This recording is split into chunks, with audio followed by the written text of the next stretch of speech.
Warning: the following program is a satirical look at Indigenous news, politics, and current events.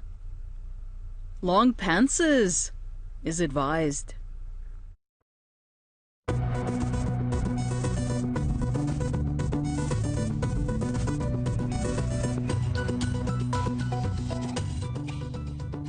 Anin, bonjour, and welcome to the Laughing Drum, my friends. Television so deeply and profoundly Indigenous, our scripts double as status cards.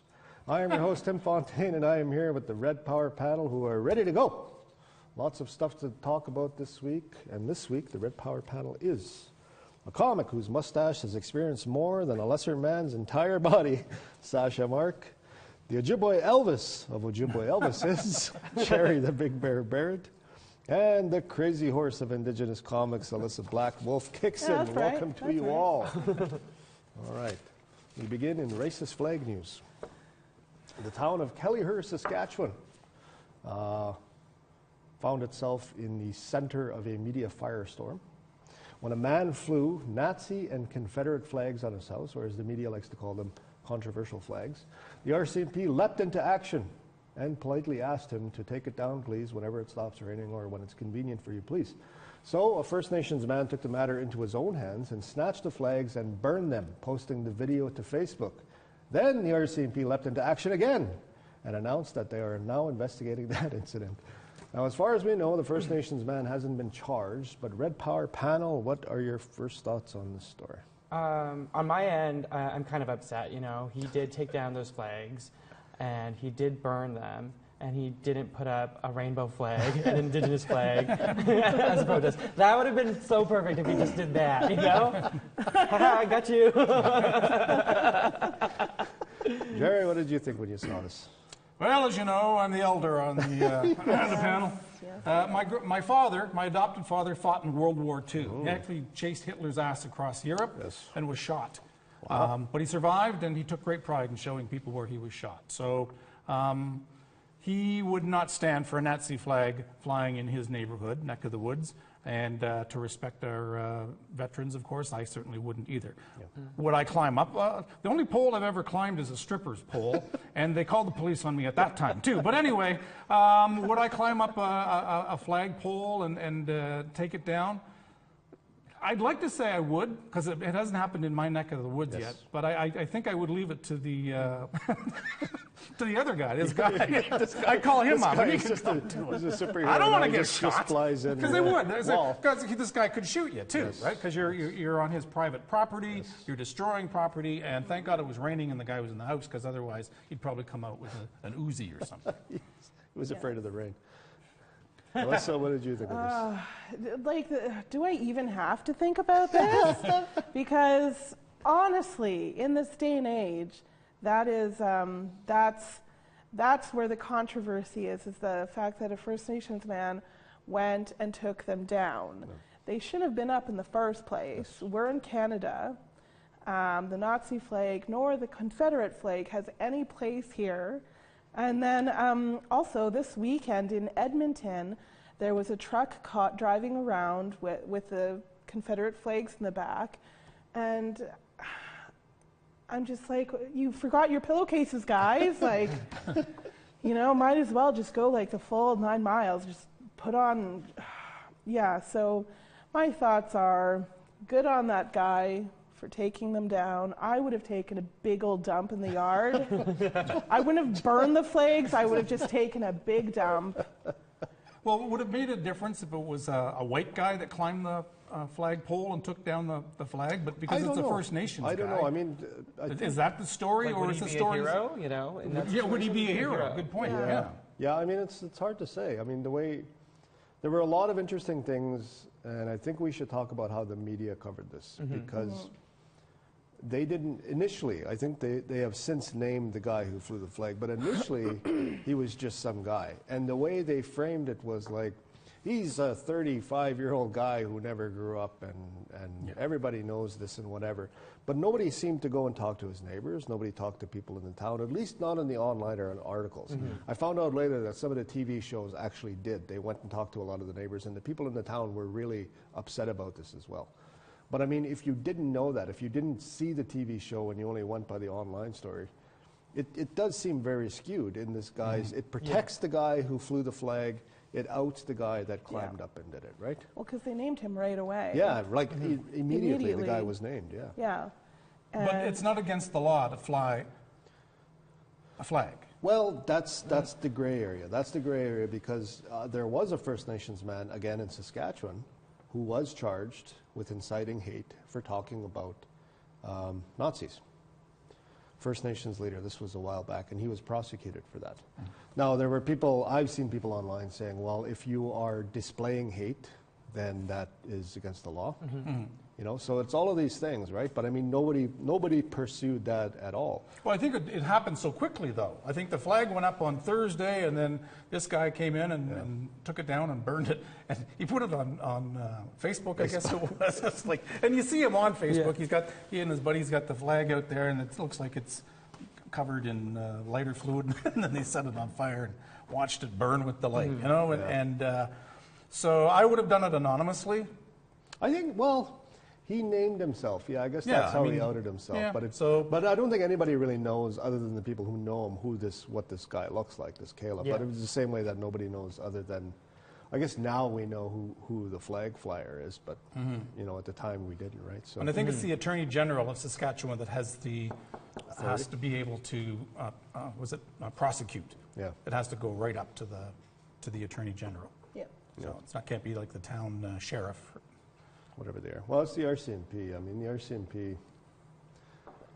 I mean, I think it's frustrating for a lot of people, particularly someone like me who's following it online, to see that the RCMP are investigating the burning, but not the flying itself, right? Or the way they handle it was a little funny. Yeah, and not ha-ha funny. Yeah. I mean. Yeah, I don't know. You should get $1 for every Nazi flag you burn. You know, like it's like I don't understand why he's getting in trouble. You know, somebody punches exactly. it for you. You get a free cup of coffee after 10. You know. Okay, I want to read you one of the headlines. Well, maybe I won't read it to you, but I mean the Regina Leader Post. They posted a headline that called the flags controversial initially. And a lot of people jumped on them, and they later changed it without apologizing or without making a note of it, that they eventually called them Nazi and Confederate flags.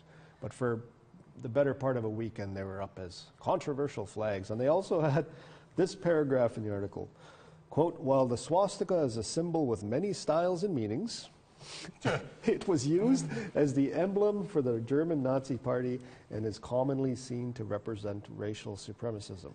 Similarly, the Confederate flag is closely associated with racism, white supremacy, and slavery, unquote. Controversial is Lady Gaga's meat suit. That's controversial, you know? That is a controversy. A Nazi flag is just downright racist. Yeah. So why do we keep, you know, like giving these people these fluffy terms such as controversial, or it's associated with this thing, but we're not going to come right out and say it's hateful. I feel like that, like, even as far as like neo-Nazis in Canada, they still get so much cushion and so much fluff when it comes to media, whereas, you know, if I flew the upside down Canada flag in my yard, it would be like, hateful Indigenous person is hating on Canada because they're so hateful. That's racist. You know, like I feel like a lot of us don't get. Well, it's very obvious. Like we just get painted in the media so hatefully, whereas, you know, even a Nazi gets terms such as controversial. Well, maybe the editor thought this wasn't going to be a big story anyway, and just wanted to sweep it under the carpet and you know, hide it a little bit, and then suddenly it became bigger, and then the editor had to have a meeting and say, okay, you know, do we say Nazi and Confederate flag, and so they did. All right. Because it's all about advertising dollars, ladies and gentlemen. Speaking of sweeping away, we've got to take a break, and when we come back, we're going to talk about Winnipeg's plan to crack down on homelessness. Don't go away. Or don't get paid.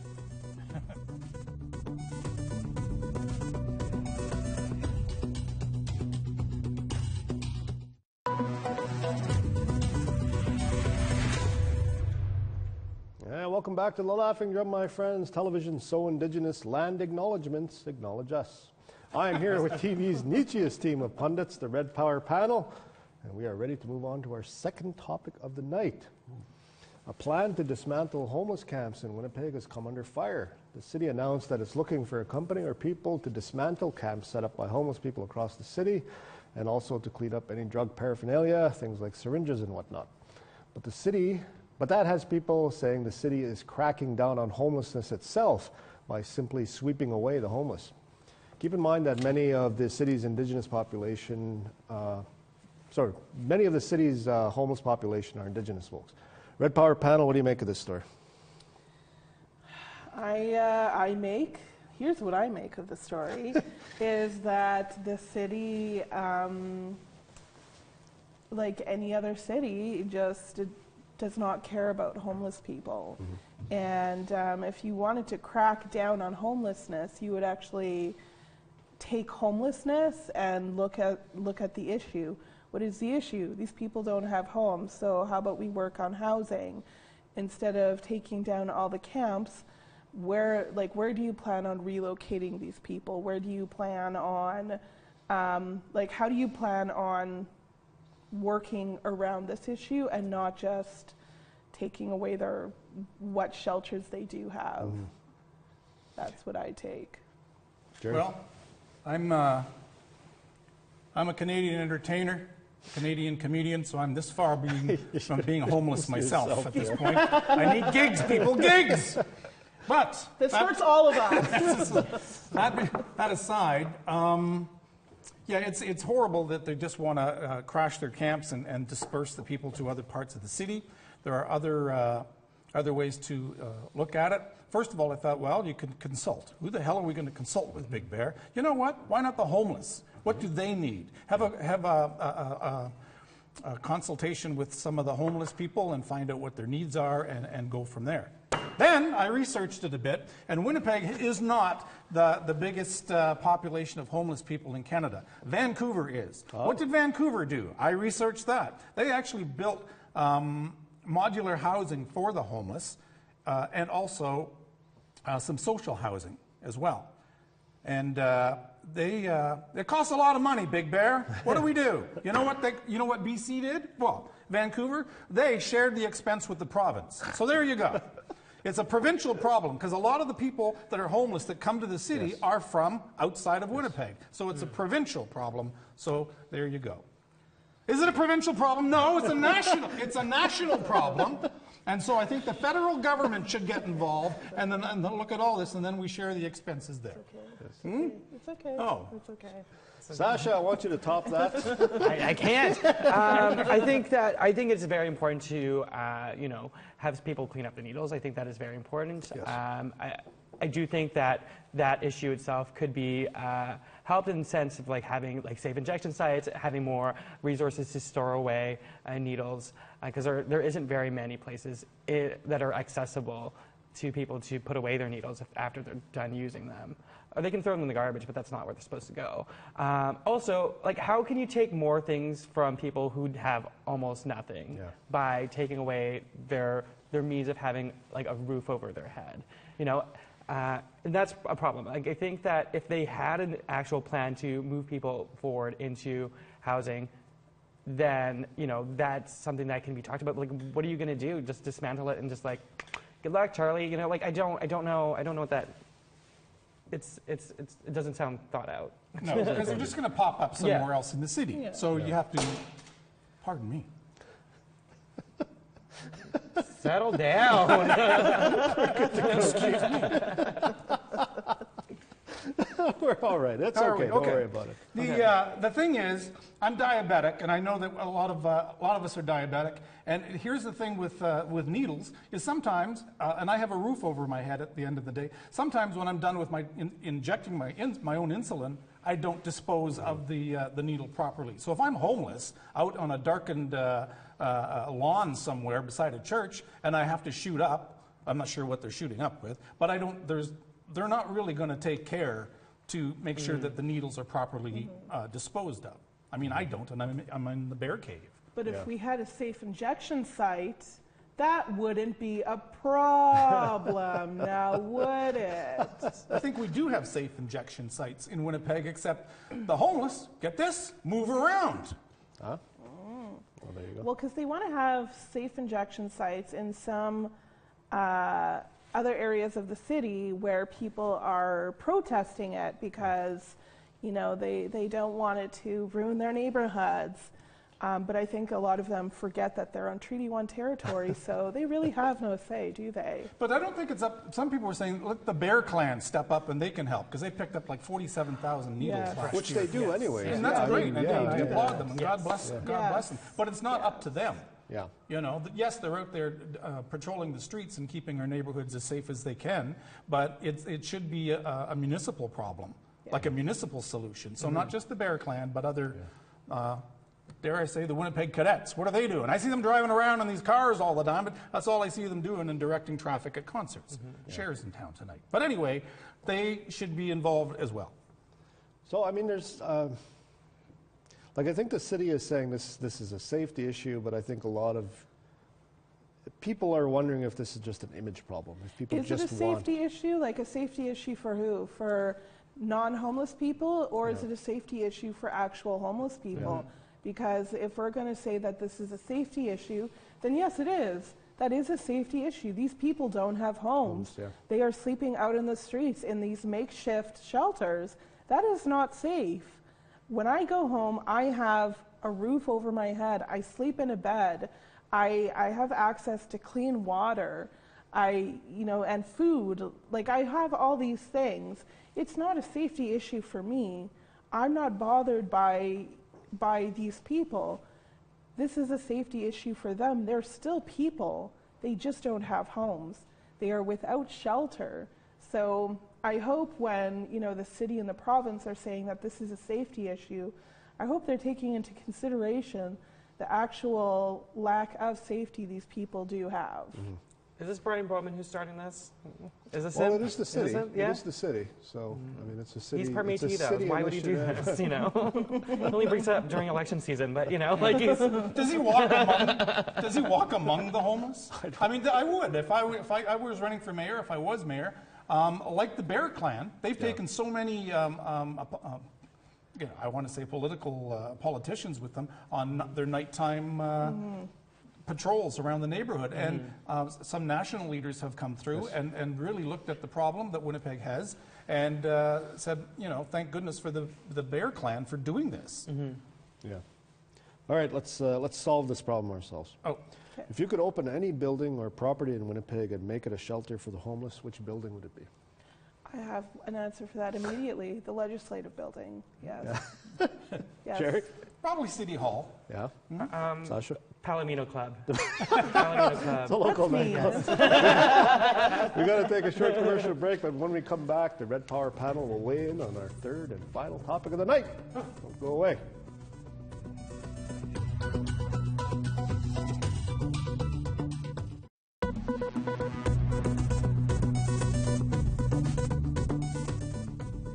Did you know we got the social medias? Don't lie. It's true. Like the Laughing Drum on Facebook and follow us on Twitter right now.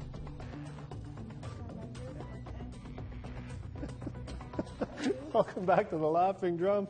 Television so Indigenous we can speak Machif in Anishinaabe Bemon. I'm here with the Red Power panel, TV's nichiest team of pundits, and we are ready to dig into our third topic of the night. Genocide. I know, it's hilarious. But the Human Rights Museum here in Winnipeg finally recognizes the genocide faced by Indigenous peoples in this country as a genocide. I know it sounds like it always should have been, but it actually wasn't. When it opened in 2014, it was criticized for only saying Indigenous people faced cultural genocide. But the museum credits its new CEO for the change in policy, which was quietly introduced. Red Power panel, what do you make of this story? Isn't official. all genocide cultural genocide? Like it's a redundant term. Yeah. Like you say the term like cultural genocide, ATM machine,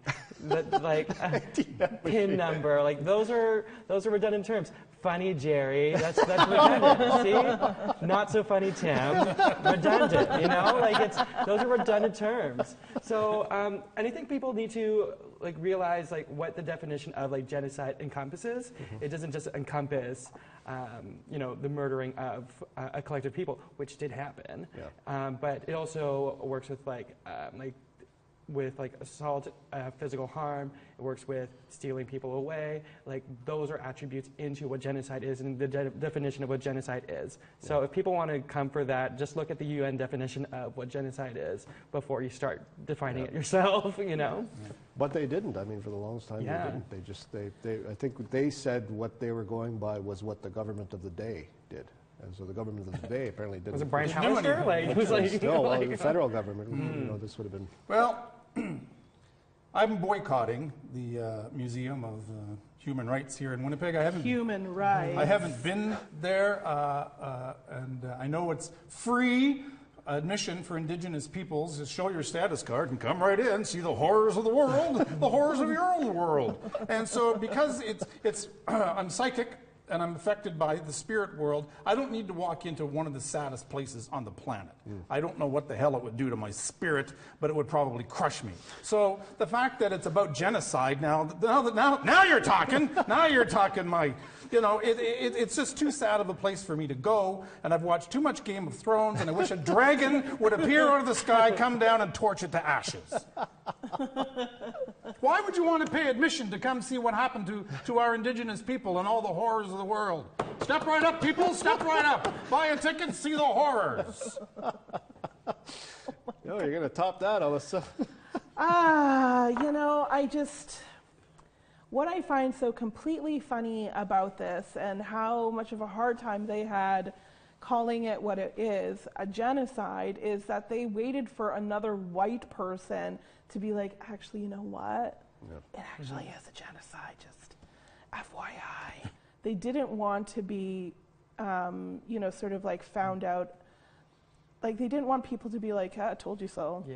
I told you. The Human Rights Museum disrespecting human rights, you know? Like, what kind of museum is it at that point? Well, I mean, look how it even started. You know, they built it on land that was found to have artifacts underneath it, and they were still like, well, I think we got enough of them, right? So how about we just build this building? It's for human rights. We'll just build it on your ancestors, and we'll put a statue of Gandhi in the park. Good. Done. Well, why couldn't racism solved? Well, when they tore down the old Winnipeg Stadium, why couldn't they build it on that property up there? I don't think they've built anything on that property. No, I don't think they'd want to. It is cursed. Oh, yeah, it is cursed. It is cursed. But isn't the museum like cursed too? A little. But then again, why didn't somebody fact check, and why did it take this long for someone to discover that, like you were saying? And I mean, we as a people, we shouldn't have to fact check every stupid thing that comes along and you know, and make sure that it's politically correct and I got to fact check you right there, Jerry. We got to go. That's all the heckin' time we have for this heckin' show. Thanks to the crew for putting this all together. Thanks to the Red Power panel for sharing your deepest and darkest thoughts with us. Thanks to the dozens of you who tune in each week. We'll see you back here next Tuesday. Good night.